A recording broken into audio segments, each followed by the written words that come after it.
जी नमस्ते, जय जगन्नाथ। मैं हूं गौरांग पंडा। पंडा एस्ट्रोलॉजी में आप लोगों का स्वागत करता हूं। कुछ मजबूरियां, कुछ उलझने, कुछ परिस्थितियां इंसान को मजबूर कर ही देता है, और हमेशा की तरह ये प्लानिटरी पोजीशंस को मैं एनालिसिस करता हूं, वो भी मेरे पर भी अडेप्टेबल है। ये सचराचर ब्रह्मांड में सभी के ऊपर अडेप्टेबल है। कंप्लीट 1 महीना हो गया, बीच में मैं एक भी वीडियो नहीं डाल पाया हूँ, इसलिए मैं सारे के सारे व्यूअर्स से मैं सॉरी मांगता हूँ।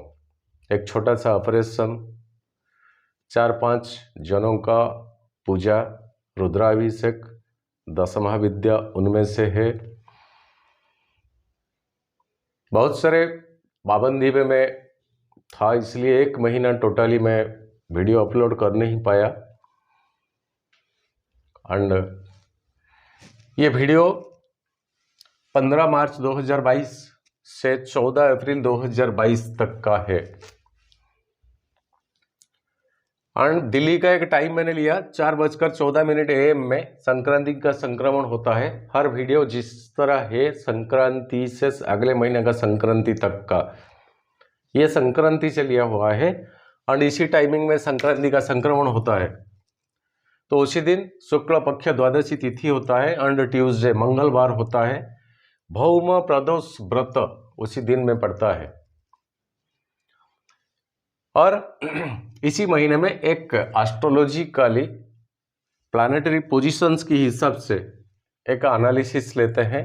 मेष लग्न की हिसाब से वीडियो देखें, राशि के हिसाब से मत देखिए, क्योंकि यह लग्न के हिसाब से प्रेडिक्शन है, टोटली लग्न के ऊपर आधार है। आपका जहां पर चंद्रमा होता है, वहां पर अगर 1 लिखा होता है तब तो वो आपका लग्न है और वो आपका राशि भी है, मगर जहां पर चंद्रमा है वो राशि कहलाता है। 1 लिखा जहां पर होता है वो आपका लग्न है। लग्न के हिसाब से ये वीडियो है, अन्यथा आप इसको स्किप कर सकते हैं। इसी में डिस्कस करेंगे नक्षत्र डिवीजन, योग, एस्पेक्टेशन ऑफ प्लैनेट्स, तारा चक्र फ्रॉम चंद्रमा, इसी टाइमिंग के अंदर जो जो प्लैनेट्स ट्रांजिट होता है उस हिसाब से, एंड जो चंद्रमा का ट्रांजिट होता है इसी महीने में, जो कि आपका डेली राशिफल के हिसाब से आपको मिल सकता, और इसको आप नोट भी कर सकते हैं। मेष लग्न, ये है आपका 1 नंबर, और ये मंगल का जगह है, घर है, यहाँ का अधिपति होते हैं मंगल देव जी। मंगल आज का डेट में, आज का जमाने में वही एक प्लैनेट है जो कि एग्रेसिव है। एग्रेसिव है, एक सैनिक की तरह, एक सोल्जर की तरह, लेजीनेस नहीं है उनमें से। विक्टोरी को फुलफिल कैसे किया जाए, उनमें वो खूबियां हैं, वो लेजीनेस उनमें नहीं है। बहुत एक्टिवेटेड पर्सन है, फिजिकली वो फिटेड होता है। उनका सारे इंसान का तो खून ही है, ईश्वर ने दिया है, मगर उनका खून में कुछ अलग किस्म का क्या गर्मी होता है, गर्मी होता है, आत्मसमर्पण, सरेंडर नहीं है उनका सिस्टम में। विक्टोरी, ये मेष लग्न है, और आपका 10वां भाव होता है कर्म भाव, जहां पर कि 3 प्लैनेट्स है। ये सबको हम एनालिसिस करेंगे। मेष लग्न को अगर टारगेट किया जाए तो आपका 2nd हाउस में राहु, ये राहु आपका बोली, वाणी, आपका परिवार, आपका फैमिली, आपका कोइडेंस एंड कंटेम्पररीज, आपका फ्रेंड सर्कल्स, आपका ऑफिस मेट्स, जिस माहौल में बस आप जीते हैं, वो 2nd हाउस का राहु एक काल्पनिक छायाग्रह है। फिजिकली कुछ अपियरेंस है ही नहीं उसका, मगर उसका नेचर में वो तो असुर ही है। प्रवृत्ति उसका छंद, कपट, छंद, माया, ये सब में होता है। राहु आपका वही 2nd हाउस में बैठा है। ये 2nd हाउस वृषभ राशि, राहु के लिए वो हाईली एक्सटालेशन, मतलब उच्च का जगह माना जाता है बृहद पराशर होरा शास्त्र में। बहुत सारे बड़े बड़े मुनि ऋषियों ने इसी जगह को बहुत अहमियत दिया है राहु के लिए। वो कोई फिजिकल प्लैनेट नहीं है, छाया ग्रह है, मगर उसका अहमियत बहुत कुछ होता है हमारा प्लैनेटरी ऑर्बिट में। तो आपका जुबान थोड़ा बहुत कंट्रोल करे इसी टाइमिंग के अंदर में। एंड लकीली राहु आपका चेंज होने वाला है 12 अप्रैल 2022 को। वो आ जाएंगे आपका लग्न को। उसी हिसाब से मैं आपको एक अगले महीने का वीडियो दे दूंगा, मगर सेकंड हाउस में राहु तब तक है 12 अप्रैल तक, और ये 14 अप्रैल तक का वीडियो है आपका। 14 अप्रैल तक का वीडियो है आपका। 18 महीने के बाद एक प्रायोरिटी बेसिस एक इंपॉर्टेंट प्लैनेट राहु आपका चेंज होने वाला है। इसके साथ साथ केतु आपका चेंज होने वाला है 7th हाउस। उस हाउस का घर है आपका बिजनेस का, आपका प्रेम संबंध का, आपका पार्टनरशिप का, आपका सेक्सुअल अर्क का, मगर ये एक स्पिरिचुअल प्लैनेट है केतु। मैं अगले महीने का वीडियो में आपको दे दूंगा, मगर तब तक आप इसी रेंज में, इसी जोन में राहु है आपका सेकंड हाउस। तो फाइनेंशियल सेक्टर को अगर देखा जाए, वो वेल्थ का कारक का घर है सेकंड हाउस। अगर आपने क्या कुछ शेयर मार्केट में, बिटकॉइन में, क्रिप्टो करेंसी में इस तरह का क्या कुछ पैसा कम इन्वेस्ट करें एंड उसके बदले ज़्यादा मुनाफा मिले, बेनिफिटेड हो, तो उसमें कम से कम जरा आपका दिमाग को जितना हो सके उतना लगाइए। काश सोचना, समझना और दिमाग को लगाना आपके लिए बेटर एंड बेहतर रहेगा। वैसे साधारण की भावना में इसको मत लीजिएगा, जीतेंगे आप, लॉस नहीं कराएगा, मगर राहु को उसी हिसाब से अगर आप यूटिलाइज करोगे तब तो। शेयर मार्केट में अगर है आपका कुछ पकड़, तो हर शेयर को आप स्टडी कीजिए, कौन सा घटता है कौन सा बढ़ता है। वैसे सारे दुनिया का माहौल आज का डेट में ठीक नहीं है। ये वीडियो आज मैं बना रहा हूं जो कि 28 फरवरी 26 को रसिया के साथ यूक्रेन का युद्ध हुआ।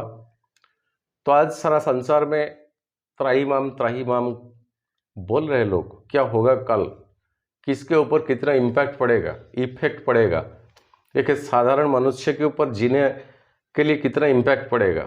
युद्ध अच्छा नहीं है, उसका नतीजा अच्छा नहीं है।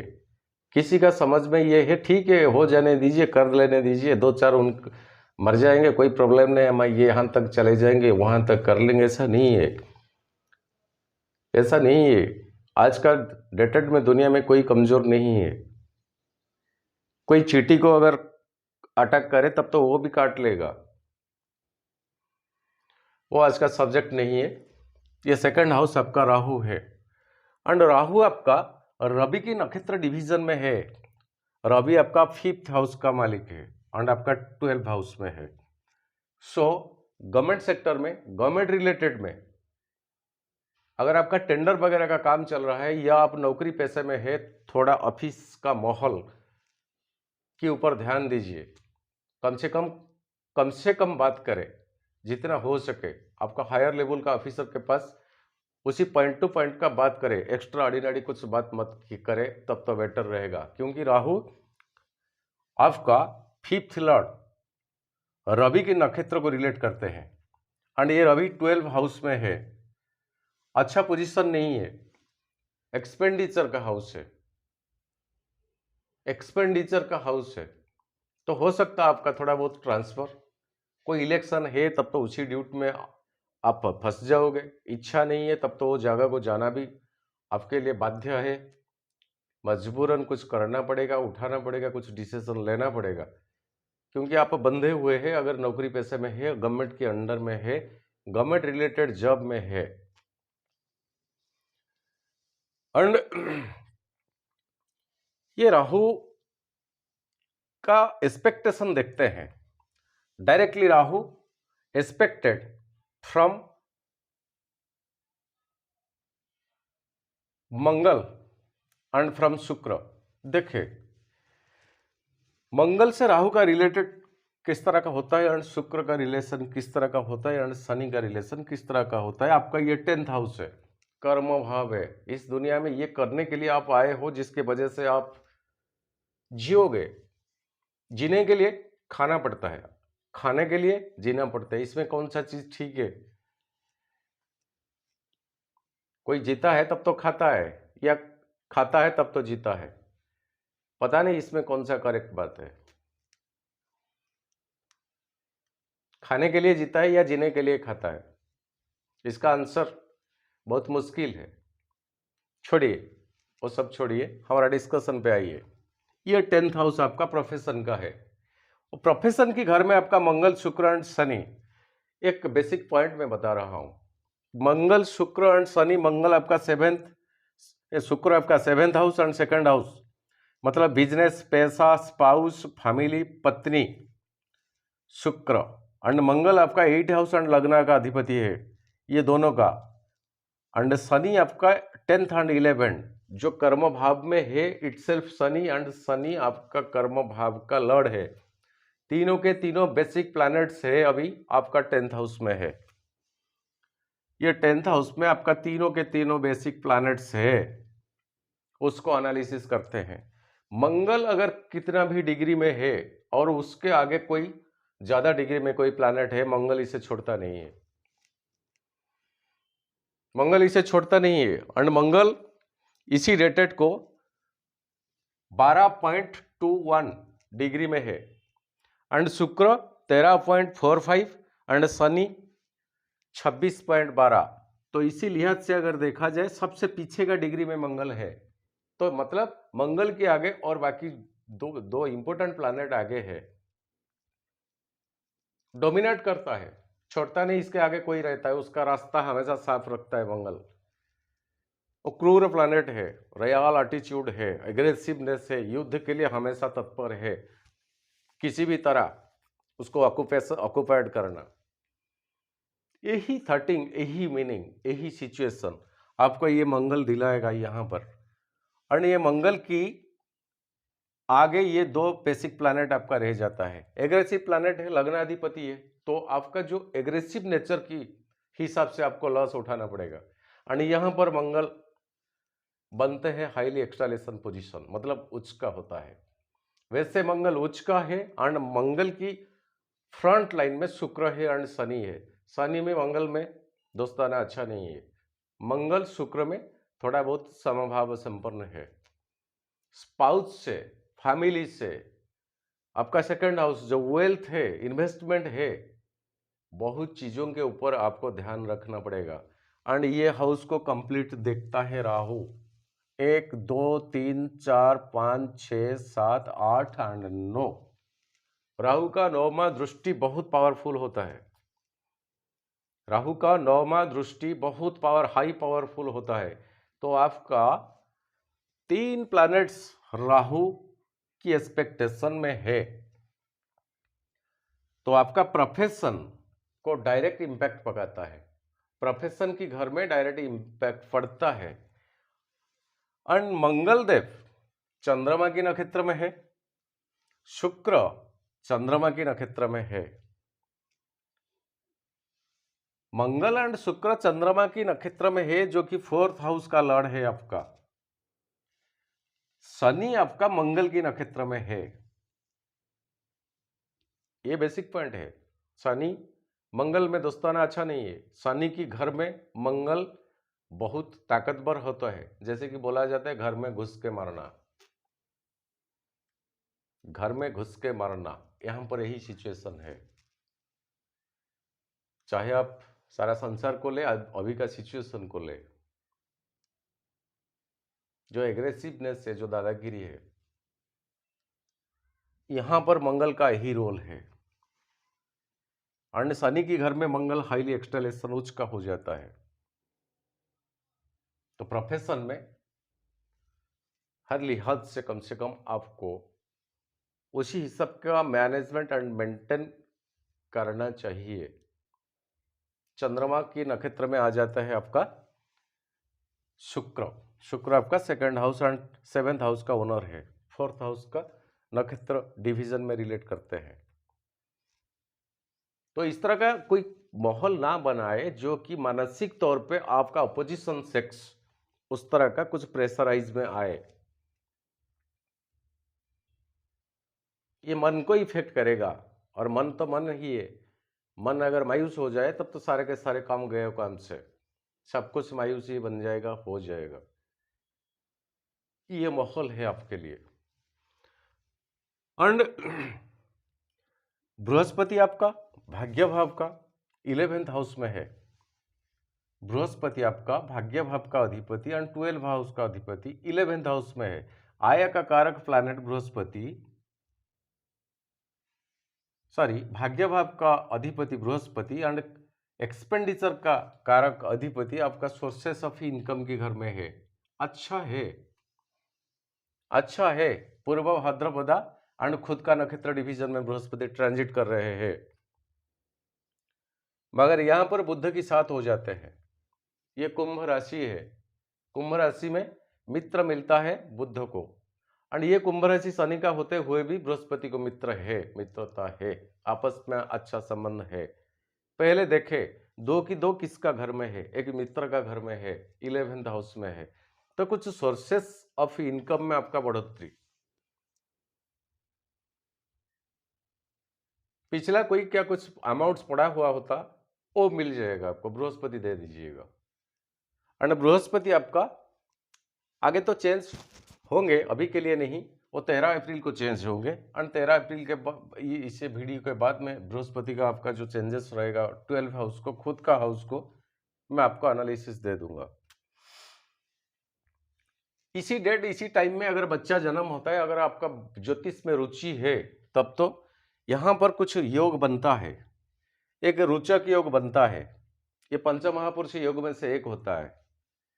एक ससा योग बनता है, ये भी पंचमहापुरुष योग में से एक होता है। देखे रोचक योग, ये एक कैपेबल पर्सन होता है, डिफीटिंग ऑल एनिमीज, एंड बहुत फेमस होता है। ससा योग का मतलब हाईली प्लेस्ड इन सोसाइटी, बहुत नाम फेम कमाता है सोसाइटी में। एंड एक authentication power, very intelligent, and एक लीडरशिप का क्वालिटी,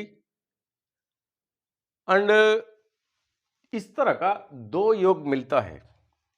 मगर मिलता है कि केमोद्रुम योग, इसी टाइम में जन्म होने वाला बच्चा या बच्ची, केमोद्रुम योग जहां पर चंद्रमा अकेला पट जाता है, मतलब उसके आगे कोई प्लैनेट ना हो, ना पीछे कोई प्लैनेट ना हो। केमोद्रुम एक सोच की दुनिया को खींच के ले आता है, अकेलापन महसूस करता है, अकेलापन हो भी जाता है in future, last life of the life, last time of the life. केमोद्रुम योग अच्छा योग नहीं है। और यहां पर शकटा योग भी बनता है एग्जैक्टली इसी टाइमिंग में। शकटा योग षष्ठाष्टम द्वादश रिलेशनशिप बिटवीन चंद्रमा एंड बृहस्पति, छठा आठवां और 12वां रिलेशनशिप अगर बृहस्पति से चंद्रमा हो जाता है तब शकटा योग बन जाता है। और ये एक बहुत कॉम्प्लिकेटेड योग है शकटा योग। वो इंसान को इस तरह का क्लंजी कर देता है, बना देता है। मैं जैसे कि इंसान सोचेगा ही कि दुनिया वालों को, परिवार को, सभी को मैंने बहुत दिया, सैक्रिफाइस किया, मगर मेरा कोई कदर नहीं करता है। मुझे जितना मिलना चाहिए, इज्जत, सराहना, मुझे मिलता नहीं है। यही सोच में इंसान पड़ जाता है, और यही सोच अपने आप को खा जाता है। शकटा योग, ज्योतिष शास्त्र में शकटा योग बहुत नेगेटिव योग है। बहुत बड़े बड़े पॉलिटिशियंस का शकटा योग था।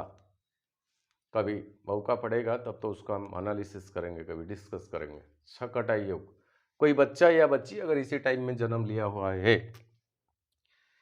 एक चंद्रमंगल योग बनता है। चंद्रमंगल योग मतलब चंद्रमा से मंगल सेंटर पॉइंट में अगर है, एग्जैक्टली 7वां पोजीशन में है, वो पॉजिटिव। एंड एक गज केसरी योग मिलता है। गज केसरी योग वो एक कैपेबल योग होता है। गज एंड केसरी दोनों के दोनों हाई पावरफुल, स्ट्रेंथेस्ट एंड स्ट्रेंजर होता है। कैपेबिलिटी बहुत होता है, अनकैपेबिलिटी का पर्सन वो नहीं बनेगा। एंड लास्टली एक अरिष्ट योग मिलता है जो कि कम से कम 9 साल तक ये बच्चा या बच्ची का शारीरिक तौर पे ठीक नहीं रहेगा। हॉस्पिटलाइजेशन हॉस्पिटल के साथ जुड़ा हुआ सिचुएशन रहेगा। अगर आपका ज्योतिष में रुचि है एंड इसी टाइमिंग में किसी बच्चे का जन्म आप देखें तो उसको रिमार्क कीजिएगा। अब इसी टाइमिंग में आपका कुछ प्लैनेट चेंज तो होता है। मैंने बताया राहु 12 अप्रैल को, केतु 12 अप्रैल को, बुध देव आपका 26 मार्च को चले जाएंगे आपका 12 हाउस को, एंड फिर 8 अप्रैल को लग्न को आ जाएंगे। बुध आपका 3rd house and 6th house, ये भी जॉब का है, ये कम्युनिकेशन का प्लैनेट है आपका। उसी टाइम में आपको बेटर रिजल्ट बुध दिलाएगा। मगर ये 12 अप्रैल को जो 24 मार्च को जो जाएगा, ये 12 हाउस का आपका ट्रांजिट करेगा। एक्सपेंडिचर का, एक्सपेंडिचर 12 हाउस, फालतू का एक्सपेंडिचर, इस तरह का सिचुएशन आ जाएगा।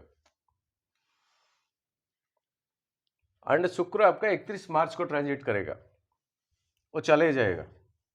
मंगल के आगे वो चले जाएगा, तब आपका 11th हाउस को चले जाएगा। 2nd हाउस का लॉर्ड 11th में, तो ये पैसा की लिहाज से आपके लिए बेटर टाइमिंग आपको मिलेगा। आप इसको नोट करके रखिए। 31 मार्च की बात, नियर अबाउट 40 डेज तक शुक्र यहां पर रहेगा। पैसों के मामले में आपके लिए बेटर टाइमिंग है आगे। एंड बृहस्पति देव आपका 13 अप्रैल को एंड मंगल देव आपका 7 अप्रैल को, इस तरह का प्लैनेटरी ट्रांजिट। 13 अप्रैल को बृहस्पति एंड 7 अप्रैल को मंगल, लग्नाधिपति आपका 11th हाउस को आ जाएगा। यहां पर उस टाइम शुक्र के साथ मंगल रहेंगे 11th हाउस। तो बेटर टाइमिंग है आपके लिए पैसा की लिहाज से, इनकम की लिहाज से, मॉनेटरी गेन की लिहाज से। बाकी चलते हैं डे टू डे किस तरह का आपका इसी महीने का जो राशिफल होता है, मैं लग्न के हिसाब से देता हूं। एग्जैक्टली उसी दिन चंद्रमा आपका 4th हाउस में है, मगर चंद्रमा को मैंने ज्यादा प्रायोरिटी नहीं देता हूं, क्योंकि 2.5 दिन में वो ट्रांजिट करता है हर एक राशि को। एंड 15 तारीख को मैंने 15 तारीख को चंद्रमा कर्क साइन में है, कर्कट राशि, जो कि 4th हाउस में है। यहां पर शनि का 7th दृष्टि में चंद्रमा है। मानसिक तौर पे आप उस दिन खुश नहीं रहेंगे। मानसिक तौर पे शनि की 7th एक्सपेक्टेशन में आप खुश नहीं रहेंगे। 18 तारीख को सिंह को चले जाएंगे 5th हाउस, पैसों की लिहाज से आपके लिए बेटर रहेगा। 4th हाउस 5th को जाएगा। अगर इमोवेबल प्रॉपर्टी में क्या कुछ आप पैसा खर्चा करना चाहते हैं या इमोवेबल प्रॉपर्टी अगर आप बेचना चाहते हैं, वो डेटा आपके लिए बेटर रहेगा, जबकि वो सिंह साइन को जाएगा। एंड 20 तारीख को आपका कन्या साइन ट्रांजिट करेगा 6th हाउस। एंड जब 6th हाउस को ट्रांजिट करेगा, राहु का 5वां दृष्टि में आ जाएंगे। 1 2 3 एंड 4 5। 6th हाउस आपका नौकरी, पैसा, सर्विस, जॉब, उसी सेक्टर का है। जरा लेन देन में ध्यान रखें। बिजनेस में कहीं कोई चिटिंगबाजी में आप पड़ भी सकते हैं। आपसे ज्यादा कुछ सामान लेते हुए भी पैसा रिटर्न ठीक से नहीं आ पाएगा, या पहला का बाकी या कुछ था उसका ट्रांजैक्शन ठीक से हो भी नहीं पाएगा। बिलिंग किए हुए पैसा भी सही ढंग से मिलेगा नहीं। ये डेट आपको कन्या साइन को जब चंद्रमा आएगा, तो इसको एक ठीक एक क्रॉस देता हूं। 22 तारीख को तुला साइन आपका स्पाउस का घर को आ जाएंगे। 22 तारीख यहां फ्री है, ना राहु ना कोई भी मालफिक प्लैनेट यहां पर है, मगर शनि का 7वां दृष्टि में है। शनि का 10वां दृष्टि में है, सेंटर में ट्रांजिट करता है उसी दिन चंद्रमा। तो फैमिली में स्पाउस की लिहाज से, पत्नी या पत्नी के लिए पति, अगर क्या कुछ मिसअंडरस्टैंडिंग था तो कोशिश कीजिए सॉल्व अप हो जाएगा। कोशिश कीजिए सॉल्व अप हो जाएगा। कोशिश का वर्ड मैं क्यों लगाता हूं? शनि का 10वां दृष्टि उसी दिन चंद्रमा के ऊपर है। आप बैठ जाएगा चुपचाप, ऊपर छोड़ देंगे कि हाँ आराम से सही हो जाएगा, नहीं, आपको कुछ कोशिश करना पड़ेगा, तब तो हो जाएगा। तो इसको तुला साइन को क्या दे, एक राइट मार्क देते हैं, एक क्रॉस देते हैं। 26 तारीख को वृश्चिका साइन को आएगा। वृश्चिका यहां चंद्रमा के लिए अच्छा नहीं है, ये घर। एंड यहां जब आएगा केतु के साथ, वो ग्रहण दोष बन जाएगा। 8 हाउस है आपके लिए, कहीं से कोई नेगेटिव का न्यूज भी मिल सकता है। ईश्वर किसी को ना करे।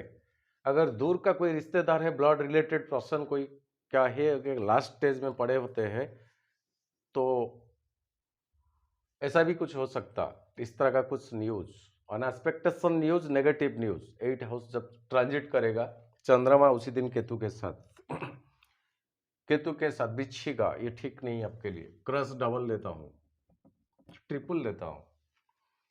26 मार्च को आपका 9th हाउस को ट्रांजिट करके बृहस्पति का घर चंद्रमा के लिए अच्छा है, बेटर रहेगा। ना होने में हाथ डालिए, आराम से हो जाएगा। 2 टिक देता हूं, अच्छा रहेगा, इसको आप नोट कर सकते हैं। देखें राशिफल के हिसाब से रिजल्ट आपको क्या लगता है और लग्न के हिसाब से आपको रिजल्ट क्या मिलता है। कमेंट सेक्शन में आप कमेंट करें, खुश लगेगा, ज्यादा इंकरेजमेंट बढ़ेगा। मकर साइन आपका 28 मार्च को, मकर 10th हाउस आपका। हाउस तो अच्छा है, हाउस अच्छा है, कर्म का, कर्म का, प्रोफेशन का, जॉब का, जिसमें आपको पैसा मिलता है, जिम्मेदारियां मिलता है, रिस्पेक्ट मिलता है, सोशल सम्मान मिलता है। मगर यहां पर शनि है, पहले से शनि के साथ आ जाएंगे। एंड उसी दिन शनि मंगल की नक्षत्र में है, मंगल की फ्रंट लाइन में है। वो एकदम क्या इसको बोला जाता है, मंगल की जो एग्रेसिव नेचर के सामने शनि डोमिनेट होकर उसी हिसाब से उस टाइम रहेगा। एंड उसी टाइम चंद्रमा आपका ट्रांजिट करेगा मकर साइन को। तो प्रोफेशन में जरा पॉजिटिविटी की ओर देखे, नेगेटिव की ओर भी देखे। अच्छा नहीं माना जाता है, बुरा भी नहीं माना जाता है। तो उसी हिसाब से अगर आप बैलेंस करेंगे तो ये आपके ऊपर डिपेंडेंट है। मकर, ये डेटेड है आपका 28 मार्च। मैं जो डेट बताता हूं, जैसे कि 28 बताया, मतलब 31 तक ये चलेगा, उसी हिसाब से आप नोट कर सकते हैं। कुंभ साइन आपका 31 मार्च को, Kumbh 11th house, Budh and Brihaspati के साथ आ जाएंगे। चंद्रमा बुध में रिलेशन अच्छा नहीं है, फिर भी बृहस्पति के साथ बहुत अच्छा रिलेशन है। ये 11th हाउस है, पैसा की लिहाज से बहुत बढ़िया दिन है। कहां से मिलने को है, लगाइए फोन सुबह सुबह, नो प्रॉब्लम, आपको पॉजिटिव रिपोर्ट आंसर मिल जाएगा। अच्छा डेट है कुंभ साइन, ये 2 ठीक लगाता हूं। फिर आ जाते हैं अप्रैल 2 तारीख मीन राशि को, 12वां हाउस, रवि के साथ चंद्रमा रहेंगे, रवि के साथ चंद्रमा रहेंगे। रवि का तेज फैलता है, मतलब उसके सामने कोई भी प्लैनेट आ जाता है उसका बहुत गुण मान थम ही जाता है। कुछ लिहाज से नेगेटिव, कुछ लिहाज से बहुत पॉजिटिव। एंड ये 12 हाउस है आपके लिए। तो पिता से अगर क्या स्वास्थ्य मिस्टेक है, पिता की समान जो बुजुर्ग घर में अगर कोई हॉस्पिटलाइजेशन में है, अंडर ट्रीटमेंट है, अंडर डॉक्टर कंसल्टेशन में है, ध्यान रखिए, बहुत ध्यान रखिए, बहुत ध्यान रखिए। 12 हाउस एक्सपेंडिचर का घर है, अच्छा नहीं है। मेन साइन 4 तारीख को मेष साइन आपका लग्न ट्रांजिट करेंगे, श्री चंद्र, बल्ले बल्ले, नो प्रॉब्लम, 2 टिक देता हूं। 7 तारीख को वृषभ साइन आपका, यहां पर चंद्रमा अच्छा है मगर राहु के पास आ जाएंगे, ग्रहण दोष लग जाएगा। यहीं पर एक पॉइंट, उससे टाइम राहु शायद आपका नियर बाय 1 डिग्री, लगभग 1 डिग्री में रहेंगे। यहां आने को तत्पर है, आपका लग्न को उल्टा घूमता है राहु एंड केतु, तब नियर अबाउट 1 डिग्री में रहेंगे। ये जो 30 डिग्री एंगल को चंद्रमा टारगेट करेगा, तो ये 1 डिग्री जब पास कर जाएगा, 1 डिग्री पास करने के लिए 1 घंटा लगता है सपोज मान लीजिए, उसके बाद राहु से वो फ्री हो जाएगा, ये ग्रहण दोष छोड़ जाएगा। तो ये सेकंड हाउस चंद्रमा के लिए बहुत अच्छा है। सेकंड हाउस आपका वेल्थ का कारक का जगह है, पैसा फाइनेंशियली लिहाज से आपके लिए बेस्ट रहेगा, इसको भी मैं टिक देता हूं। क्या होता है कमेंट सेक्शन में आप बताइए। एक एक डेट बहुत मेहनत के साथ बनाना पड़ता है, एक एक वीडियो। अगर ये आपका सही ढंग से होता नहीं तो कमेंट सेक्शन में बताइए। अगर आपका लग्न मेष लग्न है तो 9 तारीख अप्रैल 9 को मिथुन साइन को ट्रांजिट करेगा चंद्रमा, थर्ड हाउस आपका, थर्ड हाउस। यहां फ्री है चंद्रमा, कोई मालेफिक प्लैनेट का दृष्टि में नहीं है, तो थर्ड हाउस आपका कम्युनिकेशन का हाउस, भाई शिवलिंग ये सब का, तो इसी में आपको बेटर रहेगा। कोई प्लैनेट नहीं है जो कि डिस्टरबेंस करने वाला चंद्रमा को। चंद्रमा एक बहुत सॉफ्ट प्लैनेट है, जैसे इसका किरण बहुत शीतल होता है। चंद्रमा इटसेल्फ उनके लिए, चंद्रमा के लिए कोई शत्रु नहीं है, मगर चंद्रमा दूसरे के लिए बहुत बड़ा शत्रु है। तो इसी लिहाज से चंद्रमा थर्ड हाउस आपका बेस्ट करेगा कम्युनिकेशन स्किल में। 12 तारीख को कर्कट साइन में आ जाएगा खुद का घर को, फोर्थ हाउस। इमूवेबल प्रॉपर्टी के लिए कुछ एक्सपेंडिचर जो कि अच्छाई के लिए, इमूवेबल प्रॉपर्टी लेन एंड देन, ये सब में आपका बेटर रहेगा, बेहतर रहेगा। और 14 तारीख एग्जैक्टली जो 14 अप्रैल लास्ट डेट मैंने लिया, सिंह साइन को जाएगा, फिफ्थ हाउस आपका क्रिएटिविटी का जगह है, क्रिएटिविटी का घर है, अच्छा रहेगा, एक टिक देता हूं। तो यही है एक अप्रोक्सीमेटली प्लानिटरी पोजीशंस का एस्ट्रोलॉजिकल प्रेडिक्शन। ये कोई व्यक्ति विशेष इंडिविजुअल का हॉरोस्कोप नहीं है, ये इसी में भी मेरा डिस्क्लेमर है। अगर हम चर्चा करें कोई पर्टिकुलर हॉरोस्कोप को तो उसे देखा जाएगा और बहुत कुछ। अब चलते हैं तारा चक्र को। ये एक बेसिक चीज है, सारे प्लैनेट के बारे में मैंने बता ही दिया, नक्षत्र डिवीजन में मैंने बताया, एक्सपेक्टेशन बताया, ट्रांजिट भी बताया, मगर तारा चक्र के बेसिक चीज होता है आपके लिए। अगर आपका जन्म, इसको नोट कर सकते हैं, अगर आपका जन्म शुक्र की नक्षत्र में है, शुक्र की नक्षत्र होता है पूर्वा फाल्गुनी, पूर्वाषाढ़ा और भरणी, ये तीनों नक्षत्र में अगर आपका जन्म है तो इसी महीने में आपका ये विपद तारा में पड़ता है। अगर आपका जन्म पूर्वा फाल्गुनी, पूर्वाषाढ़ा और भरणी नक्षत्र में हुआ है तो ये महीना, ये टाइमिंग का पीरियड आपका विपद तारा जोन में राइडिंग, ड्राइविंग, कम्युनिकेशन, कंसल्टेशन, बात, फैमिली के लिहाज से स्पाउस, प्रेमी, ये सब में आप जितना कसस हो सकते उतना कसस रहिएगा।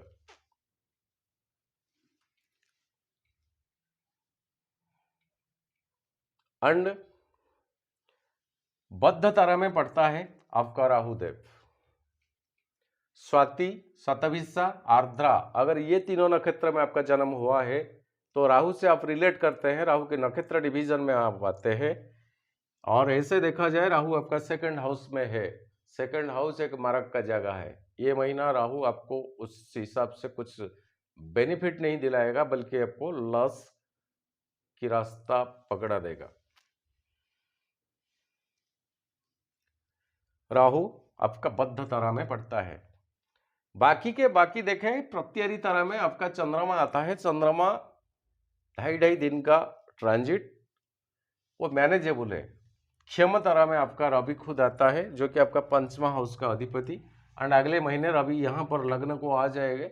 यहां एकदम हाईली एक्सटेलेशन पोजीशन है, रवि का उच्च का है। अगले वीडियो में मैं बताऊंगा, रवि आपको मिलने वाला है बहुत उच्च का, बहुत। गवर्नमेंट सेक्टर में प्रमोशन बाकी पड़ा हुआ है, तब तो इंतजार कीजिए। अब्रोड से बहुत फ्रेंड का, मेरा दोस्त लोगों का, मेरा क्लाइंट्स का फ़ोन भी आता है कि किन लोगों को ग्रीन कार्ड्स नहीं मिले, प्रॉब्लम्स क्या हुआ है, वगैरह वगैरह। युद्ध तो चल ही रहा है, फिर भी इसी टाइमिंग के अंदर कम से कम गवर्नमेंट सेक्टर से रिलेटेड आपको पॉजिटिविटी कुछ मिलेगा। अगले महीने के लिए कम से कम इंतजार कीजिए, मैं वीडियो में बता दूंगा। और जो नक्षत्र मैंने बताया, बाकी आपके लिए बेटर एंड बेस्ट संपत्ति तारा में पड़ता है केतु, बेस्ट रहेगा अष्टमा स्थान में होते हुए भी। क्यों? केतु जहां पर होते हैं उसी घर का लॉर्ड जो होता है उसी हिसाब का रिजल्ट देते हैं ज्यादातर। तो वृश्चिक राशि में केतु है, ये वृश्चिक राशि मंगल का लॉर्डशिप में आता है, मंगल आपका लग्नाधिपति है, तो आपके लिए मंगल बहुत बेटर है, साधक तारा में पड़ता है। तो अनहोनी का जो काम आपने डिस्टर्बेंस पे रुक गए थे, कोई प्रॉब्लमेटिक की वजह से, उसको शुरुआत कीजिए, साधक तारा में पड़ता है आपका लग्नाधिपति। ये महीना आपके लिए मस्ट सक्सेसफुल कराएगा। मंगल बहुत एग्रेसिव प्लैनेट, एक्टिविटीज को आपका डबल करा देगा। एंड मित्र व अति मित्र जोन में पड़ता है बृहस्पति एंड शनि। आपका बृहस्पति देव आपका मित्र तारा में पड़ता है 11th हाउस में। पैसा की लिहाज से इसी महीना आपके पास आना चाहिए पैसा। क्या बोले, आ सकते नहीं, आना चाहिए। और क्या बोले, आएगा। तो दोस्तों फिर से यही बोलता हूं, एक ही महीना का टाइम ड्यूरिंग का वीडियो मैंने डाल नहीं पाया, ना किसी एक भी लग्न का, इसलिए माफी चाहता हूं। आगे शायद ये मैं सुधार करूंगा, कोशिश करूंगा। आज के लिए जय जगन्नाथ, नमस्ते, विदाई दीजिए गौरंग पटना को।